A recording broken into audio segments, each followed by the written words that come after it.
I picked up the envelope, tucked it under my arm, and walked out of my own brother's graduation party without saying a word. Nobody stopped me.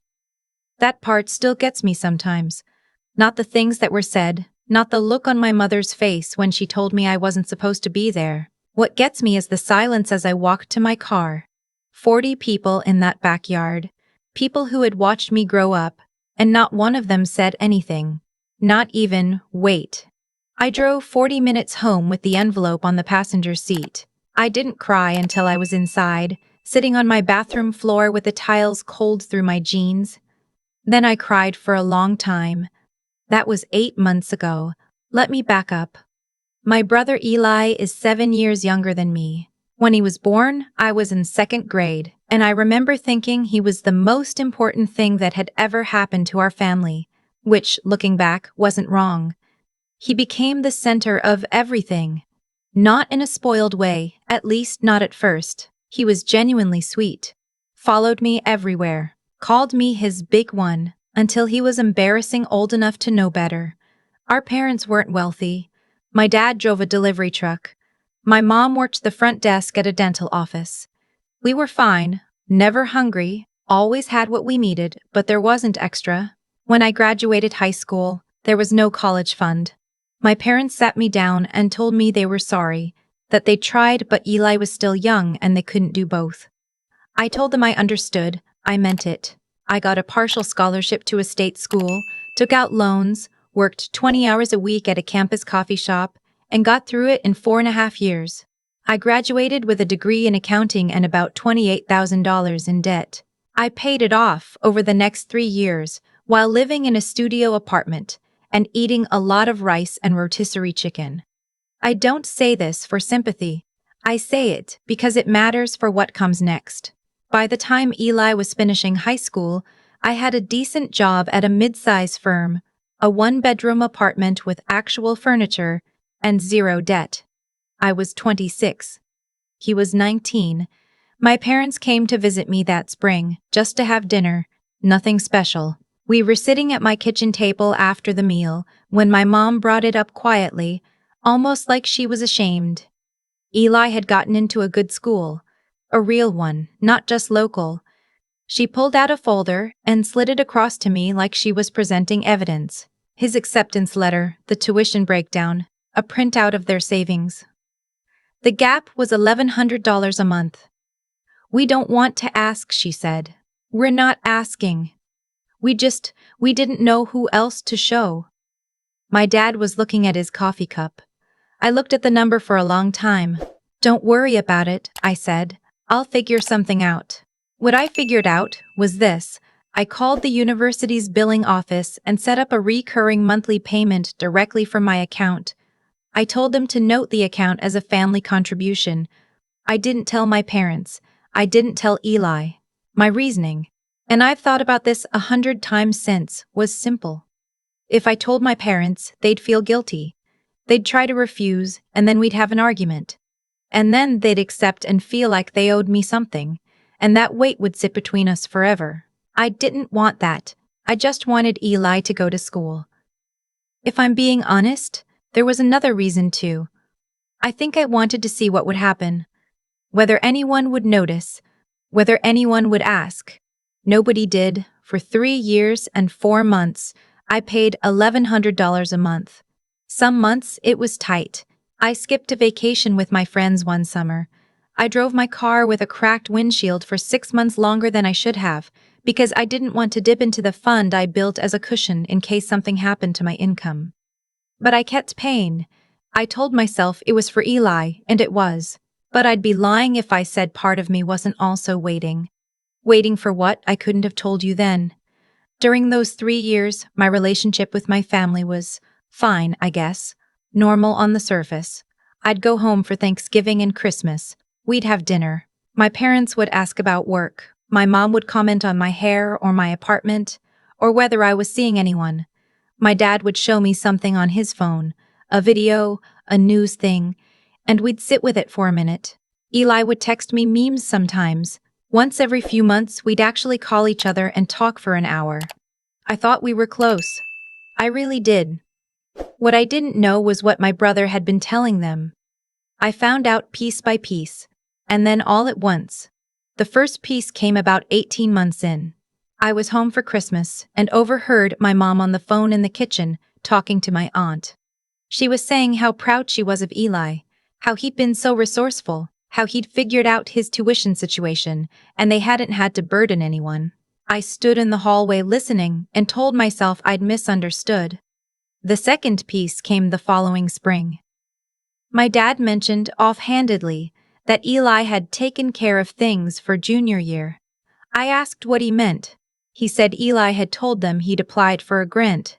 I nodded. I said that was great. I called the billing office the next week. There was no grant. My payments were still being processed. I sat with that for a long time. By the time Eli was in his final semester, I understood exactly what was happening. He was letting my parents believe he had handled it. Maybe not with a direct lie, I couldn't know what exact words he'd used, but with enough ambiguity to let the story form on its own. And my parents had believed it because they'd wanted to. Because it was easier. Because Eli was there and I wasn't.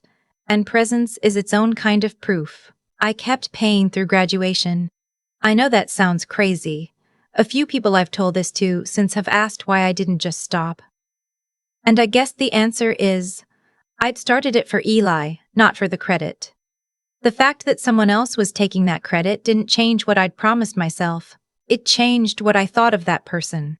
But it didn't change what I owed my brother, at least not the version of my brother I'd held in my head when I made the decision. The graduation party was my sister-in-law's idea, my brother's longtime girlfriend Petra, whom he'd gotten engaged that winter. I liked Petra. She was warm and organized and made my brother better at returning texts. She planned the whole thing, a backyard party at my parents' house, catered sandwich trays and a cake with Eli's graduation year on it. She personally called me 2 weeks before to make sure I had the date. So I came. I flew in from Chicago, rented a car, bought a card, and tucked inside it a cashier's check, not from me. From the university. When you make a certain number of payments on a student account, you can request a payment history statement, an official document that shows every transaction, date, amount, and the originating account. I'd requested it the month before. It was 6 pages long. I folded it, put it in the card, and sealed the envelope. I wasn't planning to make a scene. I was going to give it to Eli privately, before the party got going, and let him decide what to do with it. That was the plan. I got there about 20 minutes before the other guests. Petra let me in through the side gate. My mom was arranging napkins on the drink table and looked up when she heard me come in. She didn't smile. She looked at Petra first, and something passed between them that I couldn't read, and then she looked at me and said, "Oh, we didn't know you were coming in person." "Petra invited me," I said. "I know." She went back to the napkins. "We assumed you'd probably be too busy." I almost left then. Almost. My dad came out from the house with a bag of ice and stopped when he saw me. He put the ice in the cooler, closed the lid and said, "Hey." Just that, like I was someone he'd met a few times. Eli was inside. I went to find him. He was in the kitchen with 2 of his college friends, laughing about something, completely at ease. When he saw me, he did this thing where his face rearranged itself, from happy to careful in about half a second. He crossed the room and gave me a quick hug and said, "Hey, you made it." "Of course I made it," I said. "Good. Good." He looked past me toward the backyard. "It's going to be low-key, just family and a few friends." I started to tell him I wanted to give him something before everyone arrived. But then the back door opened and my mom called his name, and he held up a finger just 1 second and walked past me. That finger. 1 second. I've thought about that too. I went back outside. Guests were starting to arrive. I stood at the edge of things, holding my soda, watching my family move through the party like I was a stranger at someone else's event. My mom introduced Eli's friends to relatives. My dad circled the food table. Petra waved at me from across the yard and mouthed something I couldn't make out. And then my mom came and stood next to me. For a second, I thought she was going to ask me something normal. Instead, she said, quietly, without looking at me, "I don't want any unpleasantness today. This is Eli's day. I'm not here to cause any. He worked very hard," she said. "He figured out a very difficult situation completely on his own. You could try to be supportive of that." I looked at her. She still wasn't looking at me. "He figured it out on his own," I repeated. "Let's not make this about you." She smoothed the front of her blouse and walked back toward the house. I stood there for a moment. The party carried on around me. Somewhere a phone played music. Someone laughed. My dad was pouring lemonade. I walked over to Eli, who was talking to my aunt, and touched his arm. He turned. I held out the envelope. "This is for you," I said. "Congratulations." He took it, looked at it, didn't open it. "Thanks," he said. "I think you should open it," I said. Something in my voice made him look up. He studied my face for a second. Then he looked down at the envelope. "Not right now," he said. "I'll open it later." "Okay," I said. I picked up my bag from the chair where I'd put it. Petra appeared at my elbow, confused, asking where I was going. I told her I wasn't feeling well. I gave her a real hug because she hadn't done anything wrong. I said goodbye to my aunt. I did not say goodbye to my mom or my dad or my brother. I drove to my rental car and sat in it for a while. Then I drove to my hotel. The flight back wasn't until the next morning. I didn't hear from anyone that night. The call came the next morning when I was already at the airport. It was from my dad, which surprised me. He almost never calls. I almost didn't answer. "Hey," he said. "Where are you?" "At the airport. I fly back in 2 hours." Long silence. Not the uncomfortable kind. The kind where someone is trying to figure out how to start. "Ellie opened your card," he said. I waited. "He opened it last night after the party. He called your mother and me into the kitchen and he stopped." "Were you making those payments? The whole time?" "Yes." Another pause. "Why didn't you tell us?" "I don't know," I said. And then, because it was the truth, I think I wanted to see if anyone would notice. My dad made a sound that wasn't quite a word. Then he said, "She's very upset." "Mom?" "Ellie," he said. "She's very upset." "Mom?" "Ellie," he said. "Your mother is..." He paused again. "Your mother is having a hard time." I didn't say anything. "I think we handled a lot of things wrong," he said, quietly. Like he was making a note to himself more than talking to me. I asked if Eli had told them the truth, about what he'd been letting them believe. My dad said, "He says it was a misunderstanding." I said okay. He asked if I was okay. I said I was fine. He said he would call me when I got home. He did call. 3 days later, not when I got home, but close enough. My mom called a week after that. She cried, which I hadn't expected, and I sat on my couch and listened and said very little. She didn't quite apologize. She said things like, "We should have asked more questions, and I don't understand why you didn't just tell us." But there was something real underneath it that I hadn't heard from her in a long time.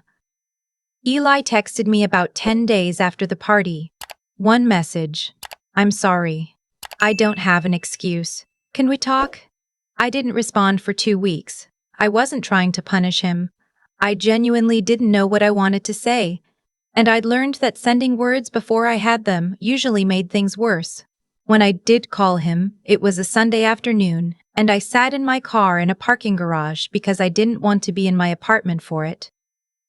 We talked for an hour and 40 minutes. He cried. He said he hadn't planned for it to go the way it went, that the first time my parents had assumed something, he'd let it go, because he didn't want to tell them someone else was paying, because he thought it would make him look weak, and then it had just kept going, and he hadn't known how to stop it. He said he was ashamed. He said he'd been ashamed for a long time, and that maybe that was part of why he'd pulled away from me. I believed him. Not that it was an accident, it wasn't. But that the shame was real. I told him I believed him. I also told him that believing him didn't mean everything was fine, that I needed time, that I wasn't walking away, but I wasn't walking back in immediately either. He said he understood. I'm not sure he did, fully, but he didn't argue, which was the right thing. My relationship with my parents is different now.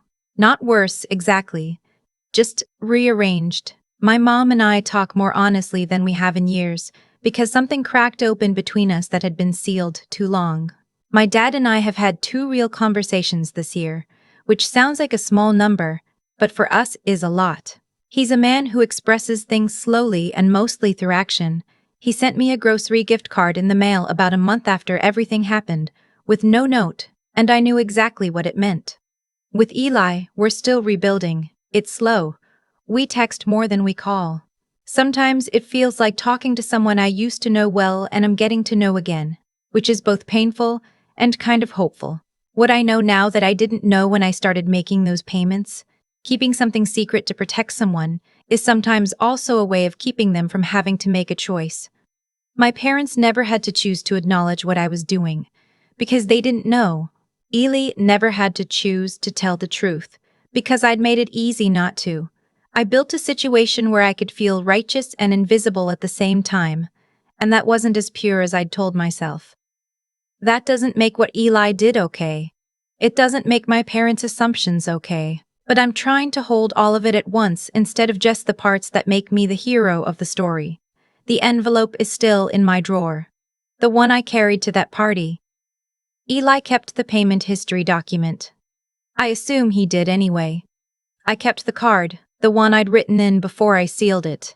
It says, "I'm proud of you. That's always been true. I still mean it."